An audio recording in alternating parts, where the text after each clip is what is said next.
Bonjour, bonjour Éric Reinhardt, bonjour Béatrice Mailloux. Bonjour. Je suis ravie d'être en votre compagnie pour cette lecture en correspondance où il va être question de forêt, de Max Ernst, de surréalisme. Mais avant d'en venir à ce moment-là, je vais peut-être rappeler rapidement, Éric, que c'est votre 8e roman, Comédie française, pour lequel vous êtes invité une nouvelle fois, avec notre grand plaisir, au Printemps du Livre. Comédie française au pluriel, ce qui est tout à fait pertinent par rapport à un roman qui lui-même est pluriel et qui tisse des fils narratifs complémentaires et différents. Et peut-être qu'on va justement en aborder un en particulier. Le personnage de votre roman, Dimitri, est un jeune homme dont on suit d'une certaine façon la formation sentimentale, intellectuelle, artistique au fil des années. Il a 27 ans au moment de l'enquête qu'il mène. Effectivement, il mène une enquête sur un ratage industriel, un fiasco qui a été longtemps tu, sur lequel vous avez enquêté vous-même, qui est le fait que Louis Pouzin, un ingénieur de l'informatique, avait inventé le datagramme qui a été ensuite repris par les Américains pour créer Internet. Donc la France est passée à côté de cette création. Et ce personnage de Dimitri, dans la lecture que vous allez faire, on le découvre regardant un documentaire à la télévision, et il est complètement bouleversé par ce qu'il voit. Un documentaire sur Max Ernst, avant d'en venir à l'œuvre, la forêt, sur les maisons que Max Ernst a construites et décorées. Et donc c'est une révélation pour lui. Donc c'est un peu le thème principal de ce texte. On parlera plus tard sans doute aussi de tout ce qu'il y a autour de cette aventure télévisuelle. Voilà, je vous laisse lire un passage. Donc c'est ce documentaire que Dimitri découvre. À l'âge de 18 ans, Dimitri avait vu une nuit à la télévision un documentaire qui l'avait profondément marqué. Il avait regardé dans un état de demi-sommeil à 4 heures du matin, allongé sur le canapé familial, parce qu'il faisait une insomnie, de sorte que ce documentaire avait laissé en lui, tout imparfait qu'il eût été, des impressions comparables à celles que peuvent parfois déposer dans notre imaginaire des rêves puissants et beaux que l'on a faits et dont l'on reste inconsolable. Il s'était réveillé vers midi, avec en tête et dans son corps la sensation de quelque chose de troublant et d'étrangement intime et persistant.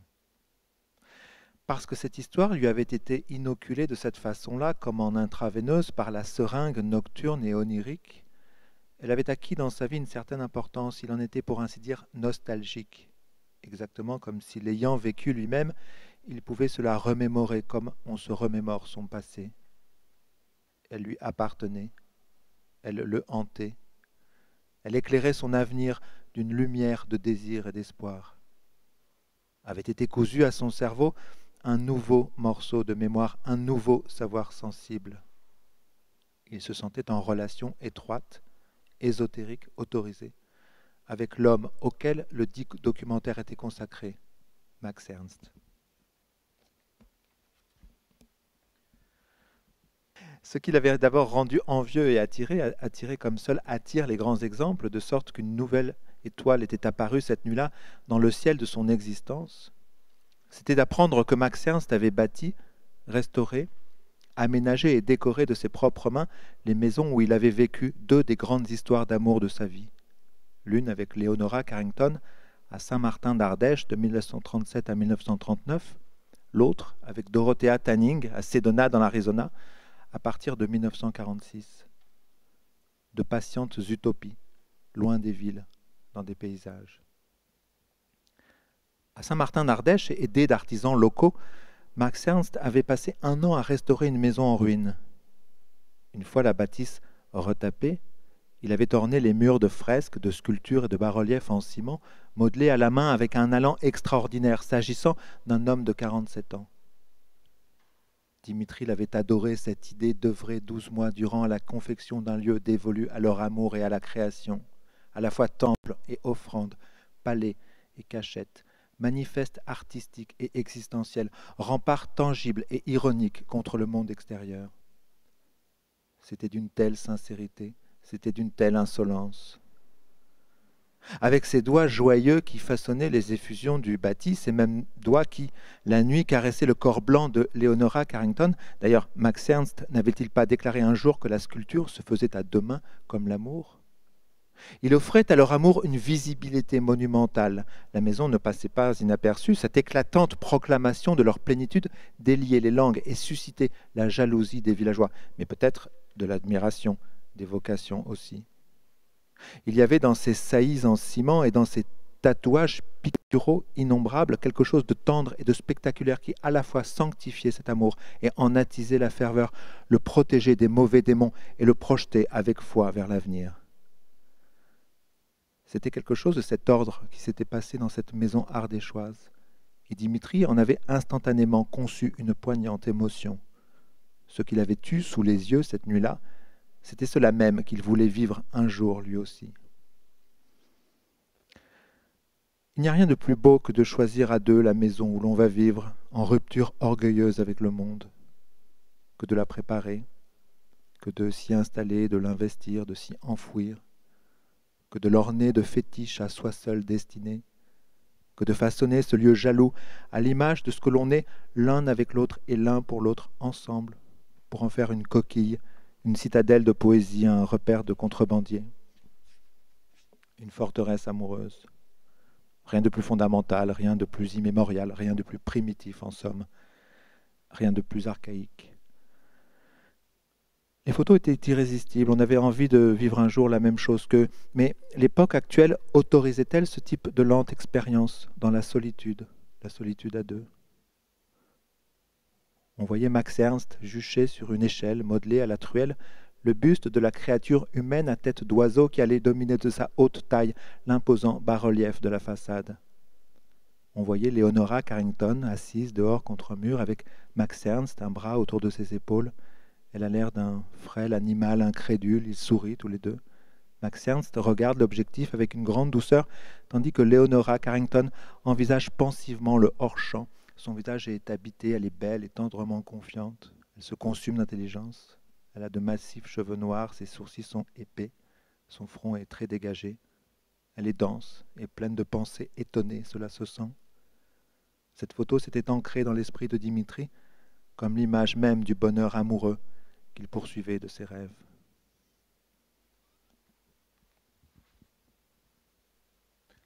Vous voulez que je continue ou ça va? Un peu. Alors je poursuis ma lecture. Pourquoi les artistes restent-ils dans les grandes villes? Disait plus tard dans le documentaire Dorothea Tanning. Doivent-ils fréquenter les collectionneurs? Se rendre au vernissage, écouter les bavardages de Upper East ou West Side pour réaliser de bonnes peintures, de bons objets, quelque chose de bien? Non, nous avons agi autrement.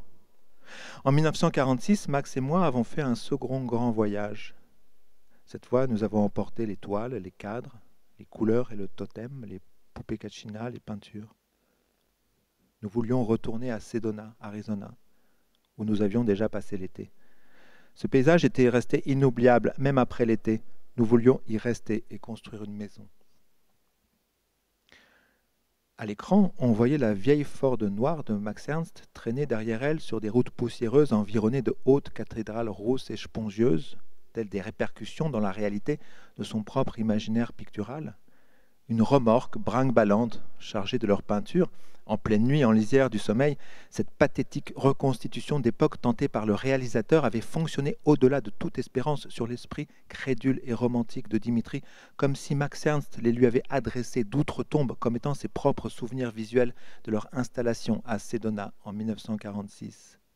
Toute leur vie rassemblée dans ces deux véhicules, pour aller l'implanter au milieu d'un paysage qu'ils s'étaient choisi. Résolus, Max Ernst et Dorothea Tanning prennent les devants plutôt que de laisser au réel la moindre chance de les astreindre un jour à abdiquer devant leurs idéaux, devant leurs ambitions existentielles.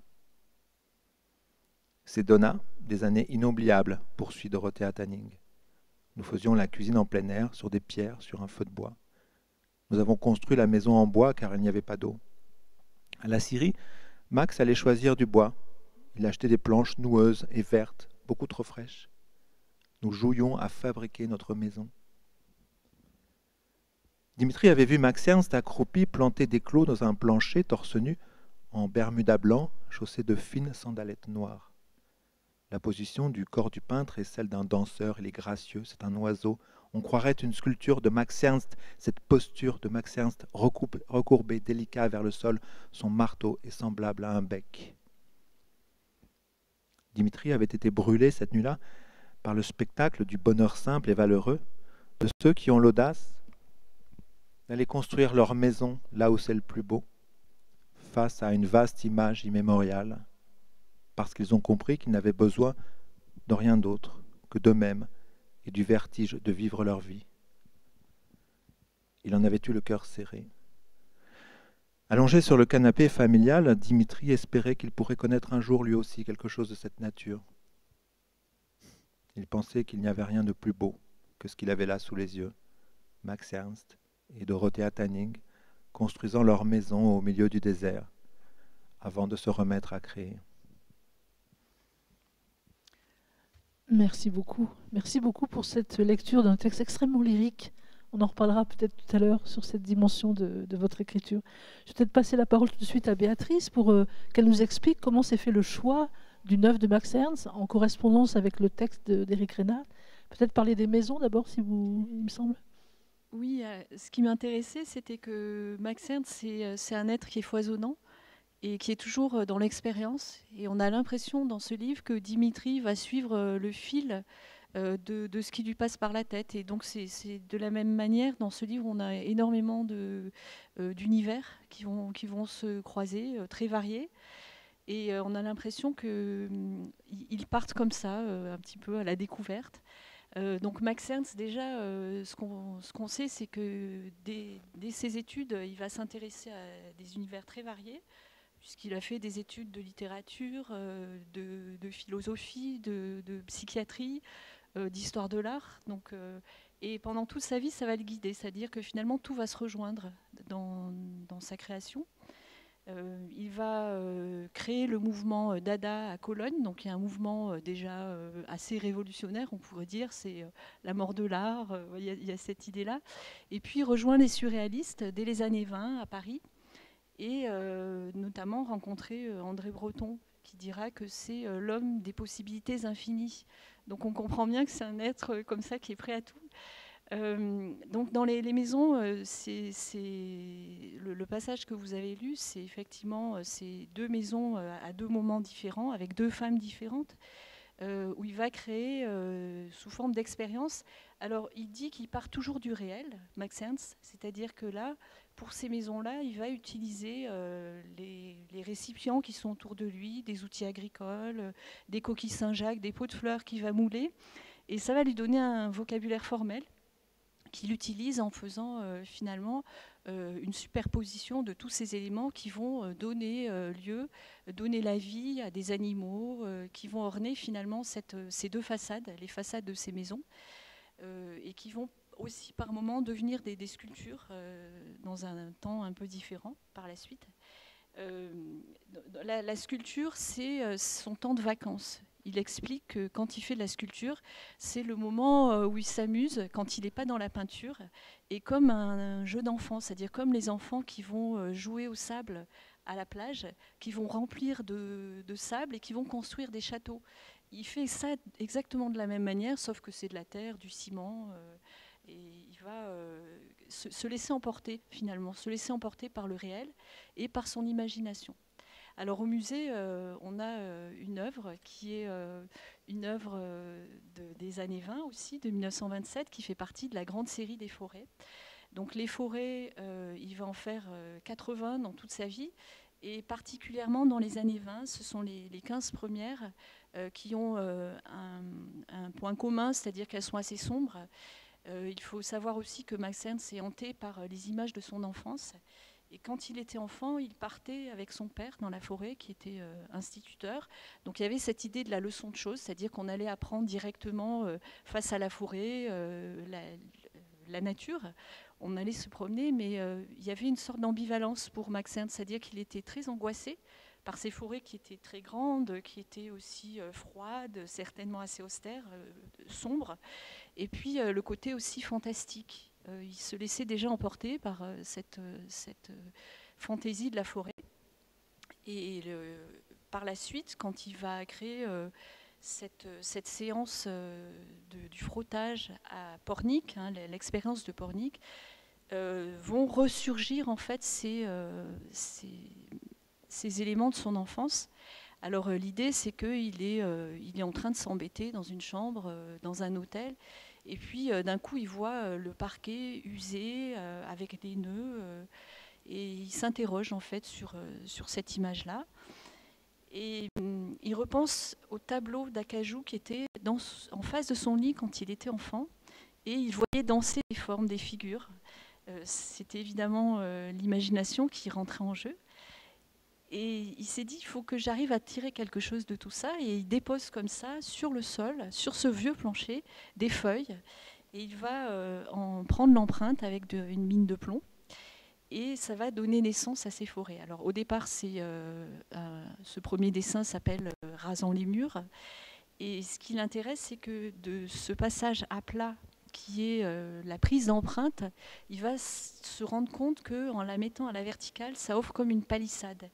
Et cette palissade, c'est ce mur infranchissable de la forêt qu'on va retrouver dans la série des forêts, hein, qui est une forêt quand même assez lugubre, hein, assez étrange, très, très sombre. Et du passage de la technique du frottage, qui est née de l'expérience vraiment comme ça, au hasard, va naître la deuxième technique, qu'on va appeler le grattage, et donc qui est appliquée à la peinture. C'est-à-dire que sur des grandes toiles de peinture, il dispose des taches de couleur recouvertes d'une grande couche de peinture noire. Cette toile est déposée sur le sol, donc il va évidemment utiliser un parquet un petit peu vieux pour qu'il y ait bien des nœuds qui soient proéminents. Il dispose aussi des bouts de ficelle, des éléments, et en raclant la peinture qui a légèrement séché, vont apparaître les nervures, le jeu, donc là va naître cette forêt. Et il parle aussi ses facultés divinatoires. Alors Max Ernst, hein, il est vraiment, c'est une sorte de chaman. Hein, pendant toute sa vie, il est habité par un oiseau. Voilà, il y a toute une histoire qui est liée à cette.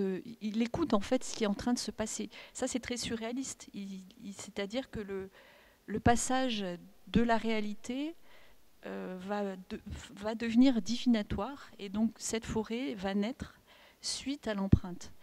Donc cette série des grandes forêts, elle est, comme on l'a vu sur l'image, elle est très noire, c'est-à-dire qu'il va retravailler pour qu'il y ait un paysage qui naisse. Il retravaille avec du bleu. On a aussi ces astres solaires qui sont au milieu du tableau très souvent, comme dans celui du musée de Grenoble. Et cet astre solaire, il est aussi, on s'interroge toujours, est-ce que c'est une lune, est-ce que c'est un soleil? Il éclaire la surface du tableau, et on se dit que c'est peut-être l'endroit où on peut s'échapper, parce que très souvent, Max Ernst nous raconte une histoire, mais c'est à nous aussi de l'imaginer, c'est-à-dire qu'on peut monter en haut des arbres, on peut aller sur la lune, qui est quand même le pays des rêves. On peut aussi sortir de cet enfer parce qu'on a l'impression qu'en bas, quand même, c'est un petit peu le cauchemar, et que peut-être que si on arrivait à franchir la palissade, de l'autre côté, ça serait le rêve, ça serait autre chose. Donc il y a évidemment une histoire qui est racontée, c'est très surréaliste, hein, ce passage comme ça, dans l'au-delà, dans la faculté divinatoire. Donc ça, c'est pour ce tableau de Max Ernst, qui est, on le voit, vraiment partie de l'imaginaire. Dans le livre, on a aussi, suite à cette série des forêts, l'évocation de la découverte du draping. Donc c'est un petit peu rigolo d'ailleurs, ce passage où il va rencontrer Pollock. Et on raconte, hein, c'est un peu une légende, on ne sait pas trop, c'est ce que vous dites dans votre livre, qu'il aurait testé de la même manière, il aurait fait couler à un moment donné de la peinture sur sa toile. Et d'ailleurs, le nom de cette toile, c'est La planète affolée, c'est très beau déjà, le titre est très surréaliste. Et de ce jeu comme ça, de cette expérience, va naître un tableau. Alors chez Max Ernst, c'est toujours une histoire qu'il raconte quand même. Hein. Chez Pollock, ça va devenir beaucoup plus abstrait, hein, dans l'idée du all-over, de la surface qui est complètement remplie. Mais ce qui est très important, c'est que Max Ernst va expérimenter le surréalisme par la peinture. Il va expérimenter beaucoup de choses qui vont permettre cette création du driving. Je ne sais pas si vous voulez en parler, parce que le texte est assez... Moi, j'ai beaucoup aimé, parce que ça donnait beaucoup d'ironie. Hein. C'est vrai que ces surréalistes qui arrivent pendant la guerre aux États-Unis, on a toujours l'impression qu'ils arrivent là, c'est les anciens de l'Europe, ils vont donner la leçon un peu à cette jeune génération, et qui va finalement très vite s'en désolidariser. Hein. Donc, ils sont un peu les maîtres. Comme des conquérants, Voilà. comme si rien ne pourrait jamais les déloger du sommet du monde. Mais en effet, c'est Max Ernst qui prétend dans ce documentaire avoir donné un jour une leçon de peinture à un jeune peintre américain dont il tait habilement le nom. Et de cette leçon capitale donnée à ce peintre est né, tout simplement, et c'est Max Ernst qui le dit, un mouvement artistique, l'expressionnisme abstrait.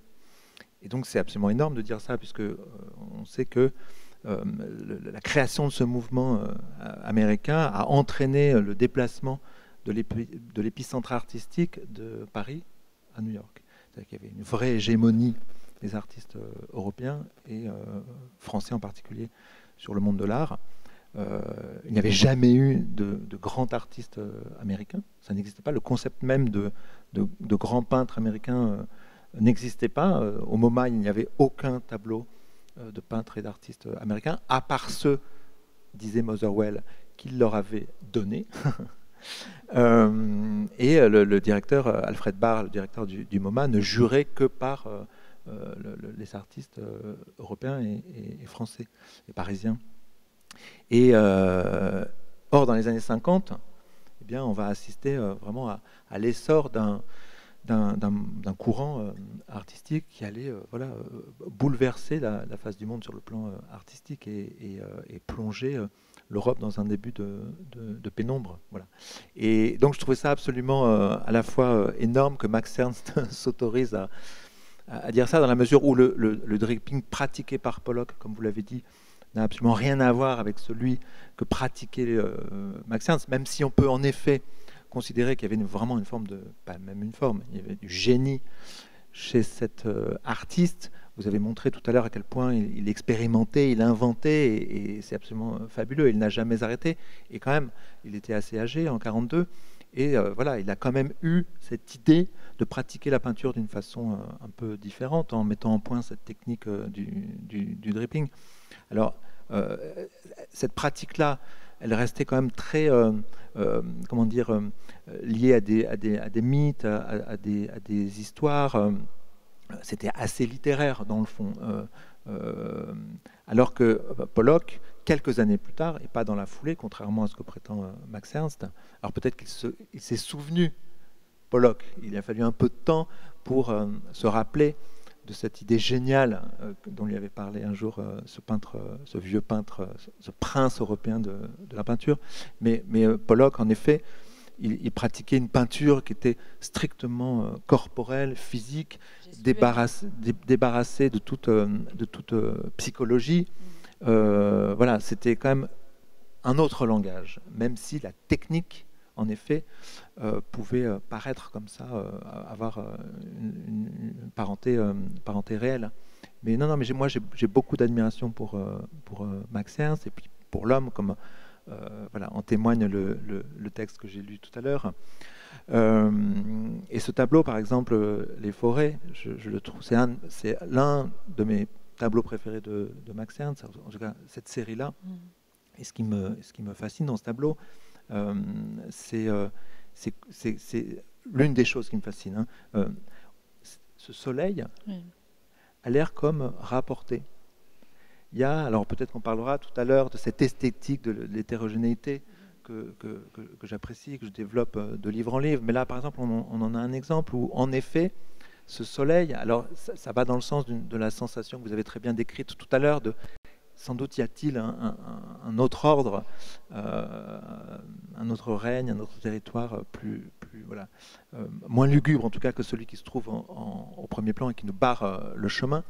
Mais ce soleil, c'est comme un motif géométrique, exogène, accroché, comme si ces deux éléments provenaient de deux tableaux, deux esthétiques différentes. Et ça, c'est quelque chose qui me touche énormément. Ce soleil, il n'est absolument pas assorti au reste du tableau. Il est comme accroché. C'est un cercle parfait qui est comme ça, comme émergent du futur ou en tout cas d'un autre ordre de la réalité. Il y a l'idée aussi de la verticalité des arbres qui est née, qui est due au hasard, aux planches de bois. Et il oppose très souvent le féminin et le masculin avec ce cercle effectivement très géométrique qui est rapporté. Techniquement, en plus c'est rapporté. C'est-à-dire qu'il va faire naître un paysage par la suite en jouant sur cette partie, on pourrait dire informe, automatique, puisqu'on parle de l'automatisme chez les surréalistes. Toutes ces techniques qui vont essayer de faire sans que la raison inhibe le geste, inhibe la pratique artistique. Et on parle d'automatisme. Mais d'ailleurs, quand je pense aux forêts de Max Ernst, je pense avant tout au cercle et au rapport du cercle à la forêt. Pour moi, la valeur du tableau, c'est en quoi il existe dans ma mémoire et dans mon imaginaire, c'est ça, c'est le rapport du cercle à la forêt, comme dans mes romans. Je travaille toujours beaucoup le rapport, même le rapport d'opposition entre des tessitures et des registres, des tonalités différentes. Et le livre, il est esthétiquement organisé dans ces oppositions et ces rapports. Je voudrais revenir, Béatrice, sur ce que vous avez dit qui me paraît tout à fait intéressant, sur le fait qu'on parle du documentaire sur Max Ernst. Ensuite, Dimitri en développe un désir de roman. Il aimerait écrire un roman là-dessus. Ensuite, vous parlez par la suite des surréalistes à New York, la leçon de peinture, prétendue leçon de peinture. Et ensuite, ce que la CIA a fait à l'expressionnisme américain. Moi, ce qui m'intéresse là-dedans, Éric, c'est comment votre texte se construit, en fait, comme par des strates, des touches, et je parle de touches au sens pictural du terme. Il me semble que la peinture est importante pour vous dans la composition même d'un roman. En tout cas, là, il y a eu vraiment je ne sais pas si je vais répondre à votre question, une maturation longue. C'est pas un livre qu'on peut commencer comme ça, en cédant à une impulsion et en se disant, et ça peut arriver qu'on écrive de grands livres de cette façon-là, en se disant, voyons où ça nous mène, voyons où cette intuition nous conduit. Là, c'est vraiment très composé. Et en effet, je me suis mis à écrire ce livre, et ce livre a commencé à vraiment vivre et exister en moi en tant que livre, et pas simplement en tant que fourmillement d'idées, lorsque un certain nombre de sensations, idées, sensations se sont mises à dialoguer entre elles. Donc il y en a eu un certain nombre, et c'est quand ce dialogue s'est mis à me laisser entrevoir que ça pourrait être très fécond, et quand je me suis mis à essayer de le décrypter et d'essayer de percer l'énigme qu'il y avait comme ça dans cette circulation d'énergie entre ces différentes choses, que je me suis mis à concevoir le livre. Parmi ces points comme ça importants et constitutifs de mon roman, il y avait en effet Max Ernst, son rapport aux maisons, à l'amour, et ça fascine Dimitri qui se projette dans le personnage de Max Ernst de ce point de vue-là. Mais il y avait aussi cette leçon de peinture dont on a parlé. Alors dans le livre, on n'arrive pas à la leçon de peinture directement parce que je souhaite parler de ça, et donc de la montée en puissance des États-Unis sur le plan artistique dans la seconde moitié du XXe siècle, mais par la porte de l'intime. Donc l'amour, les maisons, et puis ce moment où Max Ernst prodigue cette leçon à Pollock. Mais derrière, il y a en effet cette découverte que la CIA a aidé à la propagation de l'expressionnisme abstrait new-yorkais à travers le monde, à l'insu des artistes qui l'auraient refusé. Ils auraient refusé d'être comme ça. On peut le supposer en tout cas. Ouais, on peut le supposer. Et les Américains l'ont fait pour montrer au monde entier combien les Américains, ce nouveau peuple, l'Amérique nouvelle, comme ça, d'après-guerre, était libre, aventureuse, audacieuse, avec des artistes comme ça un peu dépravés, alcooliques, turbulents, mais géniaux.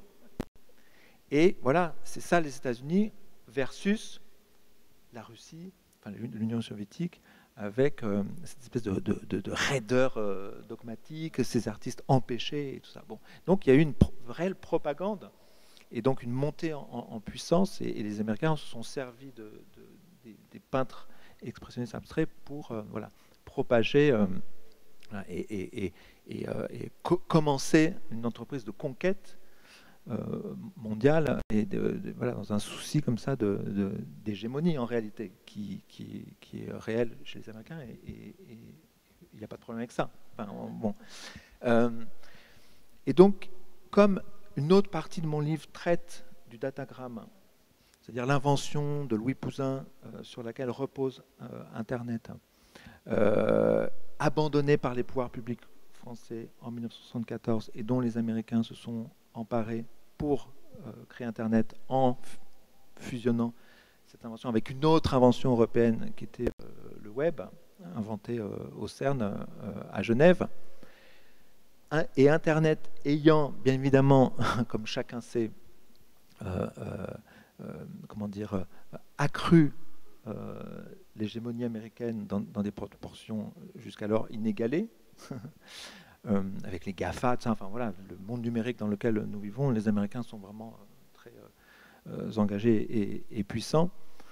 Il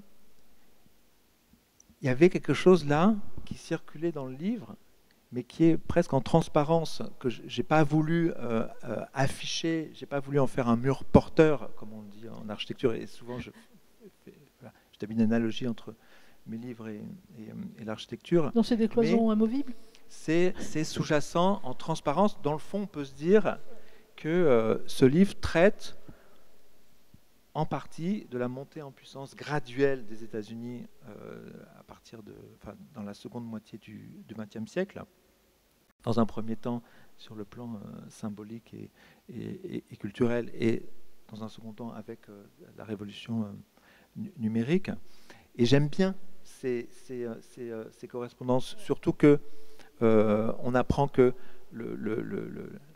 cette décision funeste prise par Valéry Giscard d'Estaing en 1974, à savoir de fermer la délégation générale à l'informatique où Louis Pouzin développait le datagramme, de disloquer le consortium informatique européen Unidata, avait été, je ne sais pas comment on peut dire, inspiré, guidé par un homme qui s'appelle Ambroise Roux, qui était un lobbyiste hors pair, le plus puissant patron de France, qui dirigeait la Compagnie Générale d'Électricité, qui était à l'époque un consortium, un conglomérat absolument titanesque. C'était un homme très riche, très puissant, très intelligent, et qui avait l'oreille de Pompidou, puis de Giscard dans une moindre mesure, et même de Mitterrand.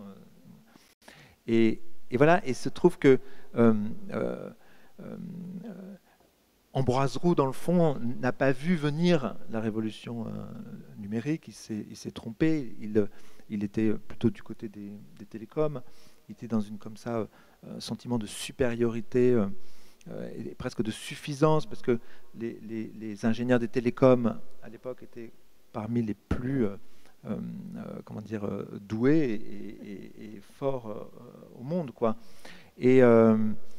Et donc, moi, j'aimais bien comme ça mettre en relation et en résonance, de façon diffuse, cette figure d'André Breton, arrivant aux États-Unis en 1942, adressant à peine la parole aux Américains, extrêmement dédaigneux et arrogant, refusant de prononcer le moindre mot en anglais, de peur de souiller son français, et puis il n'allait pas condescendre à parler la langue des sauvages avec ces Américains qui avaient tout à apprendre de lui et non l'inverse.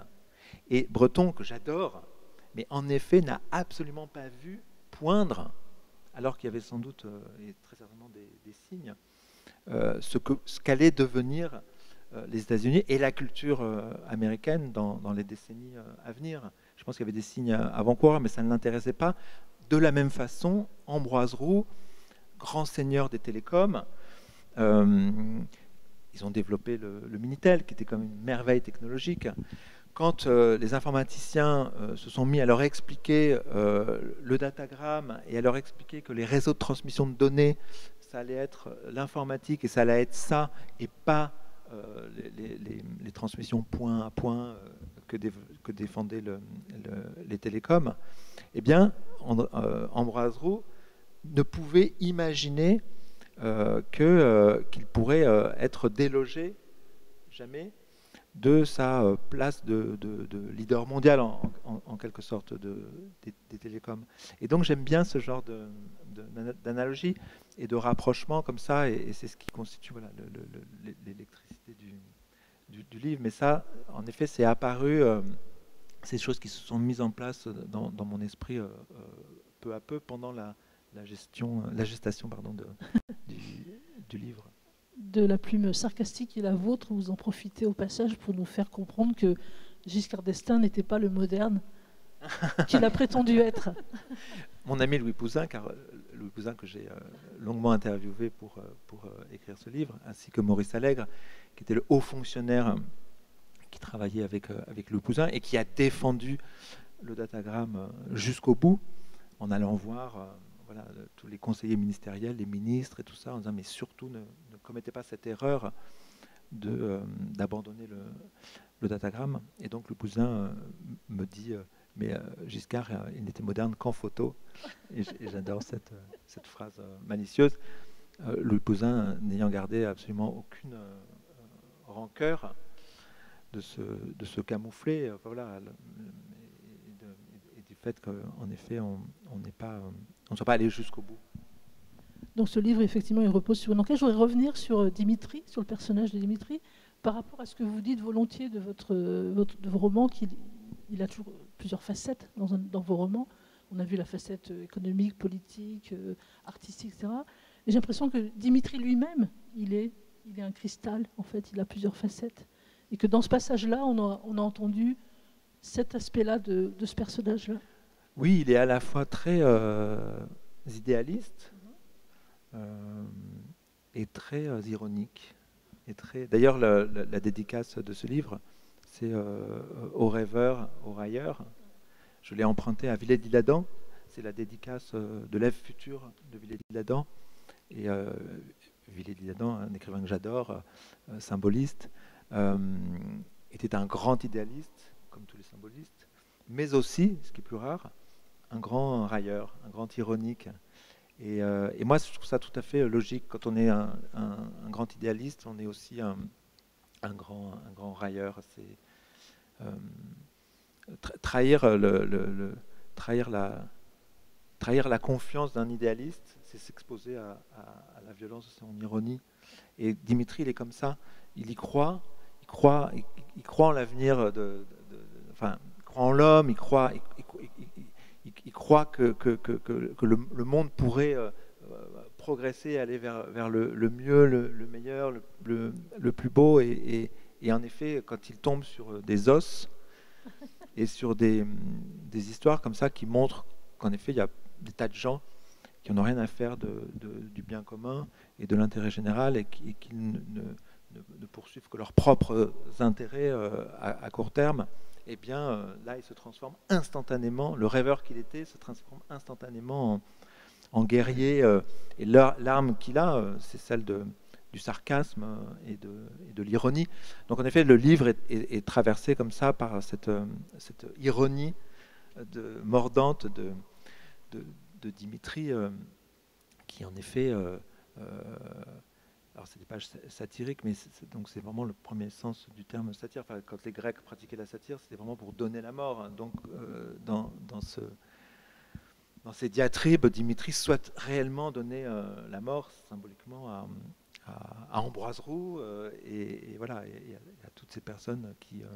Mais quand vous écrivez ces pages fabuleuses de satire, il y a autant de plaisir que quand vous Oui, écrivez ça, alors là, ces scènes lyriques qu'on a Ouais. entendues tout à l'heure. je prends énormément de plaisir. Voilà, il y en a quelques-unes dans le livre, notamment un moment où Dimitri, et c'est ça, là, il y a vraiment une rupture de ton, puisque on suit Dimitri lors d'une longue journée à Bordeaux, qui donc, là, ce sont des pages voilà, très sensibles, avec une écriture poétique, où on sent tout ce qui se passe sur le chemin de Dimitri. On est vraiment comme dans son corps et dans son esprit, et on voit tout, on sent tout, et on est dans sa tête. Et à un moment, il s'assoit à une terrasse de café, il sort un carnet et il se met à travailler sur son projet de livre. Et là, il prend des notes en quelque sorte. Et là, c'est un défoulement. Voilà, donc très en contraste avec les pages qui précédaient et qui suivent cette longue diatribe. Mais j'avais très envie, en écrivant ce livre, et même en le préparant et en le concevant, de renouer avec ma veine sarcastique de mes premiers livres, Notamment, je comme pense au le Moral des Moral des ménages. ménages, Existence, et puis certaines pages de Cendrillon. J'avais un peu abandonné cette veine ces dernières années, et là, voilà, je souhaitais renouer avec cet esprit voilà, satirique et cette ironie. Et c'était d'autant plus facile à faire que mon personnage a 27 ans, est jeune, et c'est plus facile. Parce que bien évidemment, dans ces pages, il y a des simplifications absolument énormes. Il y a la mauvaise foi de celui qui veut faire mal, hein, et qui va prendre le chemin le plus direct. Donc on n'est pas dans la nuance ou l'esprit d'élaboration qu'on peut avoir lorsqu'on Il y a une scène, je a pense à une acquis scène une très certaine drôle. maturité. Je pense à une scène très drôle. Il rend visite à des personnages auprès de qui il enquête et qui a un intérieur absolument hideux, notamment avec une pendule, je crois me souvenir. Et là, vous en donnez vraiment un cœur joie pour pourfendre la laideur bourgeoise, le mauvais goût. Enfin voilà, donc c'est un grand plaisir. Mais en même temps, je pense qu'il y a des choses qu'on ne peut, même si comment dire, notre époque n'a jamais réclamé et exigé autant de nuances, on a besoin de nuances. Voilà. Néanmoins, il y a des choses qu'on ne peut attraper, des faits de société, qu'à travers la saillie et la fulgurance voilà, du trait ironique. Et donc je pense que ces pages-là attrapent quand même quelque chose dans leurs outrances. Une autre tessiture que j'ai retrouvée aussi dans votre texte, si je peux me permettre, c'est l'humour aussi.